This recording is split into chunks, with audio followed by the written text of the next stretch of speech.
Alright, so it's been a couple days and it's time to actually fully get started on the Supra and get it completely tore apart. Obviously, last video you guys saw of the car, I basically removed everything surrounding the engine and we're going to be going underneath it to pull the transmission. I'm actually going to leave the trans under the car. There's no point in removing it because I've got no maintenance to do to it. It's literally brand new. So I will be disconnecting the drive shaft, leaving the drive shaft in the back of the trans so it doesn't spill everywhere, and I will lower the transmission to the ground and we'll pull the engine just up and out. So it'll be really easy to do it that way. I won't ruin a bunch of stuff and it'll just keep everything nice. But before we jump into that, I have to backflow these injectors because I don't know what's going on with my fuel system. My injectors just keep getting clogged with stuff, and good God, it's getting frustrating, but brings me back to this thing. Thank the Lord I bought this, because this is probably the single best tool I ever purchased. It literally saves my mind. It just keeps me stable, mentally stable. Unbelievable how nice this thing is to have to tell me, hey, you got some messed up injectors. But it does a fantastic job at backflowing and cleaning, and I'm actually cleaning this guy out right here because it's got some old stuff in it. There we go. And send them through a cleaning cycle. We are going to be redoing the whole fuel system on this car. All new lines, everything. All new PTFE lines, just the whole freaking 9 yards. I'm gonna freaking run like 3 filters, 2 in line. Probably gonna run like 4 filters, 2 off the fuel pumps, 1 in line, and then 1 in the return. I am over the fuel issues, guys, and as I've always said before, the fuel is literally the bloodline of your engine. So like, if that goes bad, you're freaking screwed. You're screwed. And these look about perfect. I'm going to yank this engine out real quick. I'm gonna drop the trans. I'm gonna leave the drive shaft in the transmission so that way it doesn't leak out. I love these freaking engine mounts. The nuts on them, they're freaking massive. Nice.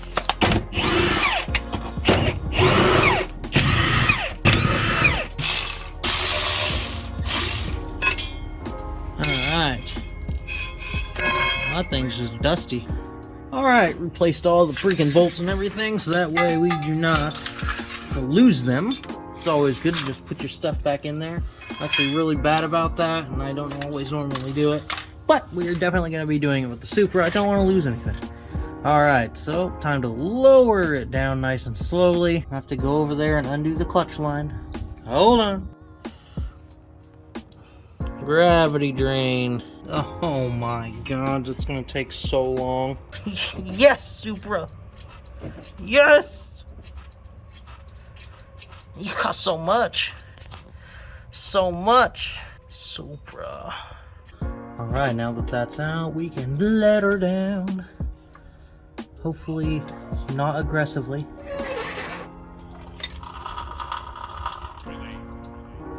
That was the most convenient. It's not as convenient now.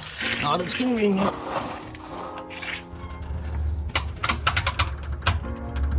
Holy cow. Alright, Supra's on the ground now. How close are we? I don't want to hit the hump. That's gonna work. That'll be good for what I want to do. Got stuff on.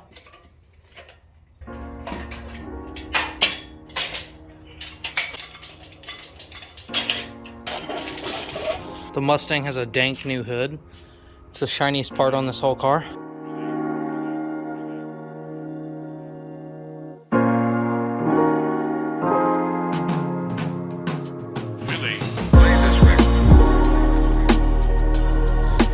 So one of the most freaking annoying parts about pulling engines out, like in general, like when I have the transmission on there, is the fact that you can never get it like exactly level. It always wants to freaking just go crazy.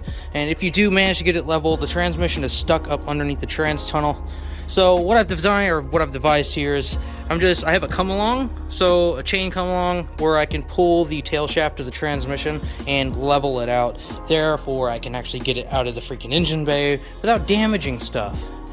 Also, my freaking drive shaft is just back there hanging on for dear life. Forgot to put a zip tie on there to keep it on, so hopefully it doesn't come out because that would suck. Don't feel like cleaning up a bunch of transmission fluid. Hopefully I can just get this knocked out right now. That would be fantastic.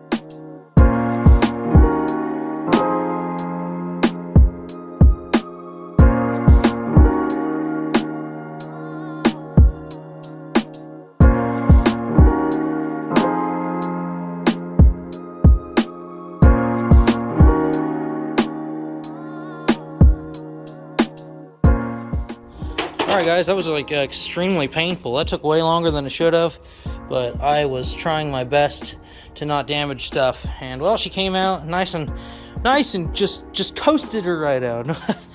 Oh man, I always get so stressed out. I need a new hoist. That is the issue there. That thing just likes to lean to one side, and man, engine's out now.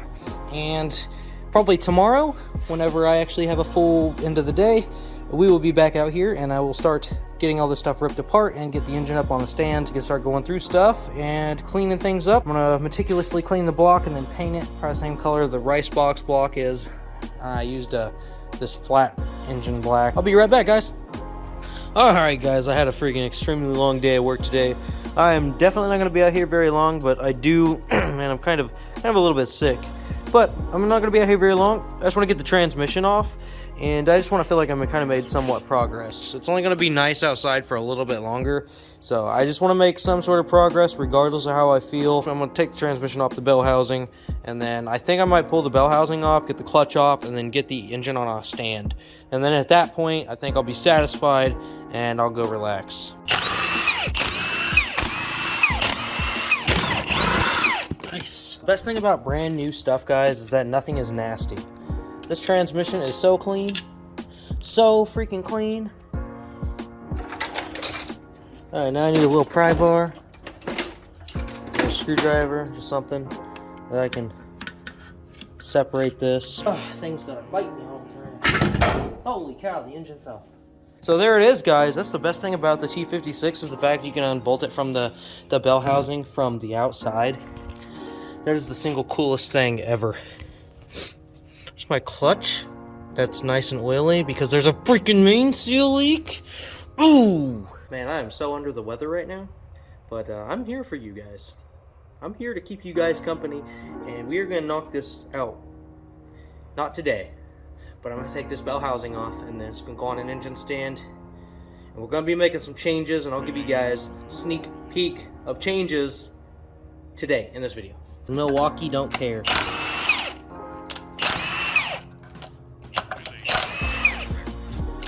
Oh yeah, starter. So last time I had this freaking engine out and I put the T56 in it, I was in such a rush because I wanted to try it out so bad. Now that we've had the chance to experience the T56, there is no point in continuing to do the half butt setup here. We're gonna clean it all up. We're gonna make it all pretty. Going to resolve a bunch of leaks. Going to literally paint and just make this better. Hopefully, there will be some nice days before it snows and we can drive it. If not, then I guess it is what it is. But this is something that I want to do and I want to get done. All right, I think the bell housing is. Yep. God, that thing is freaking so gnarly. This whole setup is so cool. To shut my garage door. You guys can probably hear my cat. He likes to make an appearance and make himself known in every single video. Alright, I was kind of worried that maybe there was going to be excessive wear on this, but there is definitely not excessive wear. Good, just dirty, and needs to be freaking cleaned up. Now I need to grab myself my 1/2 inch 12 point. So this is where Milwaukee is my favorite tool in the world. Like, great. I see, it's not even leaking from the main, it's leaking from a really crappy silicone job. What a frustration. See, the good thing about this though is I don't have to separate the sump. I can just remove this and then put fresh RTV all around the rear main housing and we'll be good to go. Solid. Actually, this really didn't even take me that long. I might jump into some other stuff. This took me like a total of like 5 minutes maybe. If you guys are here watching the series of the Supra and the full changes and everything that I'm doing to the car for the next couple weeks probably, and hopefully there's some days that I can get it back out, we can go play with it. Make sure you guys subscribe, hit the little bell icon, keep up to date with all my new uploads, and continue watching this video because we're not done yet. Perfect! We are good to go. There's some coolant in that, so I'm gonna have to drain that. I've had this intake sitting for a long time. It's exactly the same as the one that's on Ricebox, and I will be putting that on the Supra. Although I am kind of in a predicament trying to figure out exactly how I want to do this, because the last thing I want to do is cut the car, but it's starting to look like I'm actually going to have to cut a hole here. I am pretty certain that the intake's gonna just come right over here. The battery's obviously gonna be moved. It's gonna be in the trunk, and I'm gonna try to find a proper relocation kit for it. Also, I've heavily debated getting carbon fiber fenders for the 240. Obviously, there's a hole in the fender because of the exhaust that I used to have. And I might, since I'm going back to a top mount turbo on this, where I'm gonna actually try it out. I'm gonna try the top mount turbo and see if it works. I'm gonna see if I can't run it to the back of the car, because I want to do like a full exit, but I'm gonna have to like move a lot of stuff. I got wiring and stuff that I've got tucked in places because there was never going to be an exhaust there again.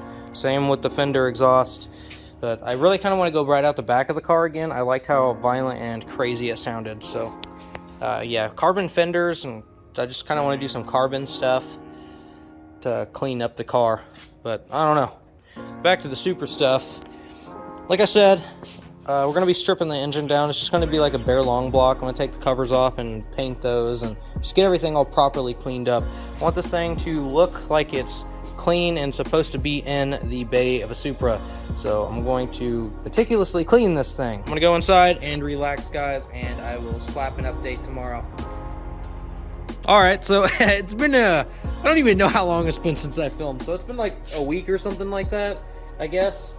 And since then, I put water back in the 240 to go drive it, and then I am now draining it again because yesterday was 73, and now it's gonna get freezing. So like tomorrow's supposed to be like a low of like 12. So we are once again draining the water out of the 240. So yeah, that's not always a good thing. Oh wait, I do need 2 hands for this. Okay, there we go. Now we're good. Alright, you guys now witnessed the serpentine belt disassembly. Thanks for watching the video. Hope you guys learned something. Alright, 6. So if you guys were here from the Lexus maintenance video, we're doing the exact same thing with this one, except, you know, this whole engine is outside of the engine bay. See, you get lucky sometimes where the bolt doesn't go down the timing. But unfortunately, those things don't always, you're not always that fortunate, man. It's just not good. Okay, let's see if we can do this without ripping my wrist off. Oh my god, we can't freaking do that. Oh, holy. Okay, we're getting it. Oh my, oh god, that hurts. Ouch. I think I need 2 hands. I really do. Okay, okay. Oh, we did it. So normally I use my pulley as a bowl, but there's holes in this one, so like I can't actually do that. It's actually coming. Oh, in a million years I would have never been able to do that. It's not gross as in the fact that it's like leaking oil, because it's not leaking oil. In fact, it's actually it's a little bit wet here. We'll know for a fact if that's actually coming from the main or if it's just leaking right here because of a lack of RTV. Also, whoever used freaking orange RTV, I dislike you a lot. Timing cover off. And holy bananas, I actually forgot that this uses a multi-tooth. Look at that. Oh my god. I forgot about that timing trigger, man. I might actually switch that. I do have a bunch of VVTi ones. I might actually change that, switch to a different trigger type. Put one of these gears on the 240 because the exhaust cam actually needs to be degreed a couple degrees. And I believe it's 4 degrees. 4 degrees advanced, I'm pretty certain it is. So I think that's one of the bigger reasons that it seems like it's probably takes a little bit to spool up. Probably be putting stock set of gears on here. It doesn't need those gears, so no point in having them. They just, I guess, look cool. I don't freaking know. But next, we got the AC compressor, power steering pump, alternator, all the good stuff. Oh yeah, see, I'm good at that. Good thing about this is that this thing is already sitting on studs, so I don't have to worry about it like falling on the floor. I'm gonna clean this guy up. Oh, I forgot it's heavy. Oh, okay. Alright. Oh, I guess that's like everything then, huh? Timing tensioner, timing belt is now off. The whole front of the engine is tore down now. I'm actually really low on battery right now, so I am actually gonna end this video finally. It's been like a week, but thanks for everybody being patient. Thanks for all the support. I've been seeing a lot of people come over to the channel from David's channel still, also from just YouTube Shorts. So if you guys are from YouTube Shorts, welcome to the longer session videos. That's it for this part of the Supra series. Stay tuned for the next episode. I will be tearing down the rest of it and getting things cleaned up, painted, etc. Just trying to get everything nice. I'm gonna redo a bunch of stuff, make it look better. Just get some stuff painted, so that way this engine bay will look way better. I'm also gonna clean the engine bay, so there's gonna be some time-lapse stuff in the next one. But that's it for this video. Hope you guys enjoyed it, and I will catch you guys in the next one. Later.